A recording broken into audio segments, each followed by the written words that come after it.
London Property, home of Super Prime, where you can find informative, educational and entertaining content covering all aspects of property. Today we're in conversation with Emma Deterding of Kelling Design, who makes vibrant interiors for her discerning clients. Okay, so let's start with, how did the journey begin? The journey began in 1990 when I came back from Tokyo, having just had a baby, and I realised that I needed a job. And so I started up a concierge business with a friend. It was the beginning of concierge. There'd been no one to help you with things when you were living abroad. You know, property management wasn't done very well by the property management companies. There was no one to send invitations if you wanted to send invitations to a party that you were having in the UK and you were coming back from Tokyo. So we did that, and we sent horse tack to Kenya, we sent dogs to America, we looked after people's houses. We had several people who wanted their houses looked after, and that was the beginning of the property management company that I talked about. Eventually it sort of stopped us doing the concierge and we concentrated all on the property management. And then we started to let the properties that we were managing, because previously we had been giving them to other agents. And it gradually sort of mushroomed. And in between the lettings, people asked us if we would do up the property for another letting. And then more and more people said, would I help them with their private houses? And in 2007, I worked out that property management was the most negative business that one could be in. And I sold the company, very happy day, and started up Kelling Designs, the interior design business. And it's luckily grown and flourished from there. So you dealt with a lot of high net worth individuals who had an international background. Can you talk to us a little bit about the kind of things that come up that, you know, only a very particular type of person can deal with? This is just going back to the concierge service. Mm-hmm.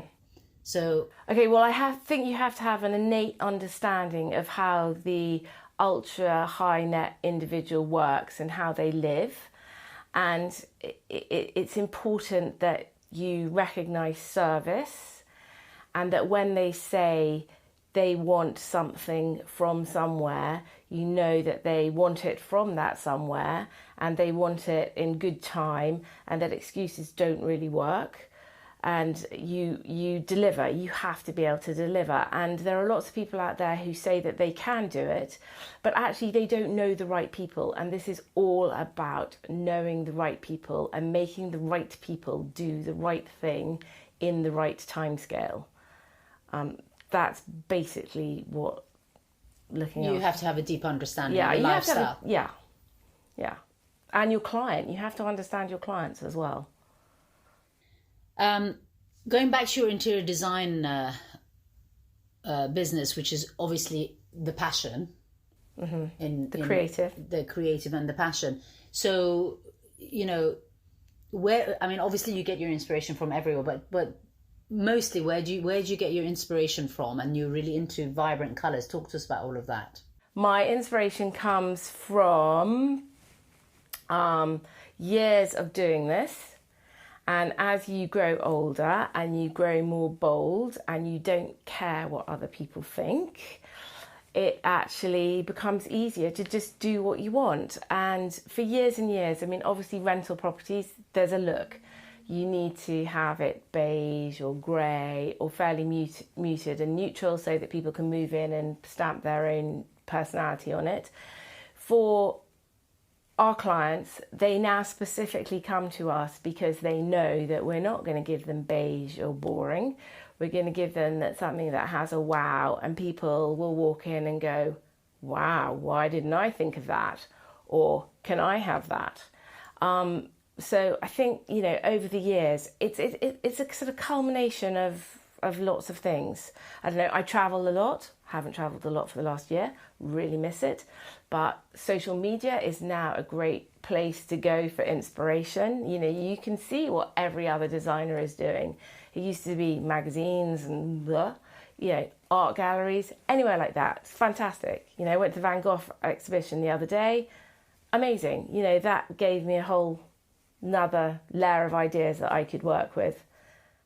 Current trends don't really affect our work, okay? What we're trying to be is timeless, chic, elegant,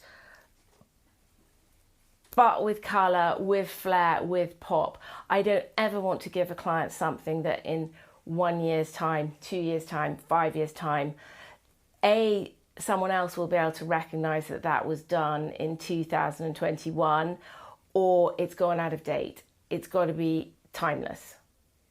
And if we were to talk about an ideal project, what's the process from start to finish? Okay, the process from start to finish. Oh my God, I wish some of our clients understood this. Start really early with your interior designer. Whoever you use, start at the beginning. The minute you have the idea to do your house, don't hire your architect, don't hire your builder, don't hire your project manager, don't hire your QS. Talk to your interior designer. Explain what you want to achieve out of the project, because they will advise you so much better about which architect might help you, which garden designer might help you, if they understand the whole concept. And you have to start way, way, way back in the front end of the project. It's not just about, an interior designer doesn't just choose the colour of the wall and pop in a sofa, okay? They're responsible for the flow and the feel and the way the whole house works. The architect is responsible for the body and the mass and making sure the plumbing's in the right place and that it pops up where the interior designer wants the tap in the bathroom. But the interior designer is so integral to your house being exactly how you want it. Because at the end of the day, it's about what it looks like. Yeah. That you're doing this whole thing about. So to start with, how do you want it to look? Yeah, how do you want it to look? Backwards. And work backwards. It makes a lot of sense. Too often we get brought in just before people are going onto site, and it's all set in stone. And to be absolutely honest, sometimes architects are not as good as they think they are. I mean, in fairness, sometimes interior designers are not as good as they think they are. But architects, they have designed something which is so stupid for the family that are going to live there, who may have 4 kids and 5 dogs, and they've designed something that's so totally inappropriate. And, we have to unravel the whole thing, and then you have to think about where all the pipes and stuff are going and how those are get the interior designer in there right at the beginning. And you've obviously got the added advantage of having managed a large portfolio of properties for high net worth individuals. So you can also add to it that practical element. Yeah, that's been so helpful. Being in the building business and mending things for over 20 years before I actually started doing interior design has been enormously helpful, because A, I know when the plumber is lying to me. B, I know that the electrician is going to put the light switch exactly where you want to hang the picture, because they just love doing that. C, I can almost tell when the architect's lying too. It really does help, that experience and being able to manage people and make them think slightly differently about how they may want to go about it. And because we've been on so many sites and we've done so many projects over the last 30 years, we've seen it all. And when they say we can't do that, we can possibly say to them, well, have you thought about this? Because we've done it like that and on another site. Or I have someone who I've worked with who I can ring up and say, hey, George, can you think of another way that we can do this? It's all about experience and the people that you know. Always goes back to the same thing. Always. Yeah, always. So your projects have taken you all over the world. Mm-hmm. What's been the most challenging and what's been the most rewarding? Definitely building a house in India. We knocked a Lutyens bungalow down in central Delhi, and then we worked for 5 years with this amazing architect called George Summery Smith from Adam Architecture, rebuilding. It was still a bungalow, basically, but it was incredible. It was frustrating. It was hard work. But I learned so much, and and it was an incredible project to be part of. I mean, we've done other amazing things. We're working on a stately home down in Worcestershire, which has taken 3 years, and it has been a really exciting journey because the family that lived there and who've lived there for 400 years had the most incredible collection of furniture, and but it hadn't been very well maintained. So we've had the opportunity to repurpose, recycle, upscale, whatever, and to bring a building which was very sad and, well, beautiful, but slightly run down, back to something amazing. So when you start work in a different country, again, going back to an ideal scenario, what would be the ideal scenario for you to be taking on a project in another country? Would it be taking the people from here, finding the people? Well, how does that process look like? The most ideal thing about to work in another country would be, let's start again. Well, firstly, if the other country could come to me, because I hate flying, but as we know, I went to Hong Kong with her. Yeah. And you can't take her by boat either. You can't take her by boat. You don't like those either. So the best thing to do is to basically visit the site, but probably before that, meet the people that want to live in the house. I mean, it's hugely important that the journey for the people who are building their house or redecorating their house is fun and enjoyable. You know, they're about to spend a huge amount of money and the process has to be fun. Why would you waste a lot of money being miserable, even if you have something nice at the end? You got to like the person that you're working with. You got to want to be with them for quite a lot of time. At the end of the day, I really think that most of the clients that we've worked with over the last 20 years are my friends, and that I can pick up with them. I mean, we do repeat jobs. We've done some clients, we're on the 5th or 6th house with them. So that's hopefully a good sign. But the most important thing is to meet the people, make sure that you like working with them, they like working with you, and that you trust each other, and that you are going to work with each other to create something which is beautiful, harmonious, aesthetically pleasing, whatever they want to achieve.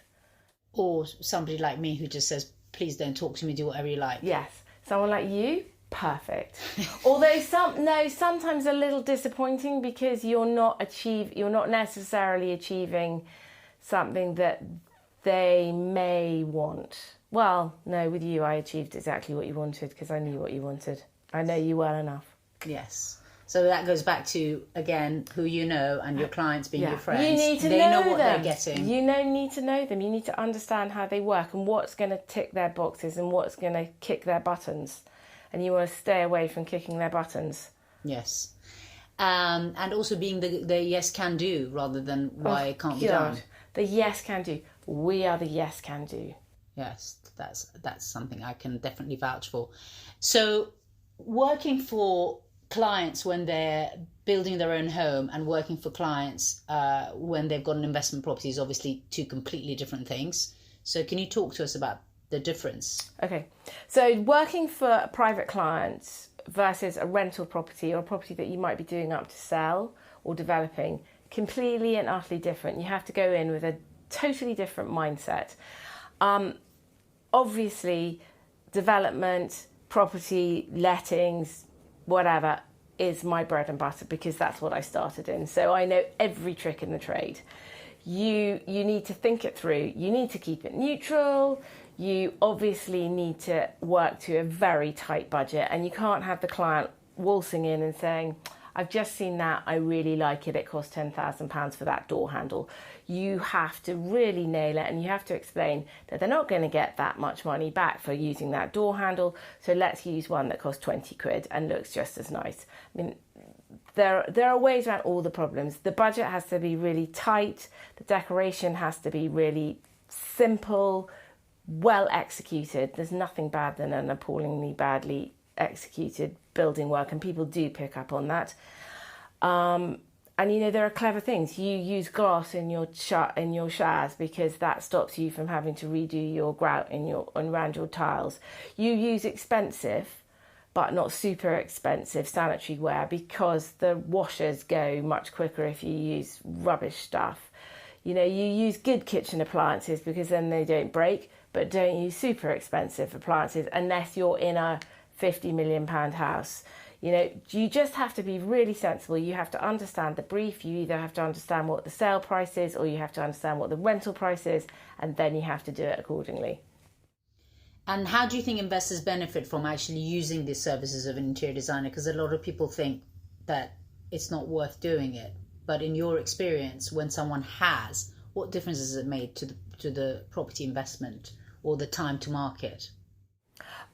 Time to market, invariably, if we as interior designers do a house, the house will sell far, far quicker. It will, by a multiple of 50%, it will sell. It's difficult. It's actually difficult to say how much quicker. But in our experience, using an interior designer, we always find that the results are way better. They're way higher standards. I suspect that we save the client a lot of money. In fact, I know we save the client a lot of money because if they don't know where to go or how to get at the thing quickly, even if their builder says they know how to do it, they don't. Invariably, the builders have shocking taste. Shocking. Really shocking. Okay, so never actually let your builder choose anything. Lesson number 1, they have shocking taste. And we know exactly what the market wants because we're in the market every single day. That's what we do. So what a lot of people don't really take into consideration is that using an interior design service seems like a really extravagant thing to do for an investment property, but ultimately it sells or lets faster and it achieves a higher price. Yeah. Is the work tax deductible? Do you know whether... You're going to tell me that the work is tax deductible. Right. Well, to my knowledge, if a tenant actually requests it... Yeah, it's tax deductible. It's tax deductible. But repairs and renewals are tax deductibles. Capital expenses like new kitchens and new bathrooms are not tax deductible. Unless a tenant asks for it to be done to let it. Yes, okay, yeah. Yes, I think that's correct. But check with your own accountant. So tell us about your staging work. So for those people who don't know, let's have a quick explanation of what is staging and then talk us through that. Okay, staging, right. So about 5 years ago, we set up a sister company to Kelling Designs called KD2. And we offer furniture for staging.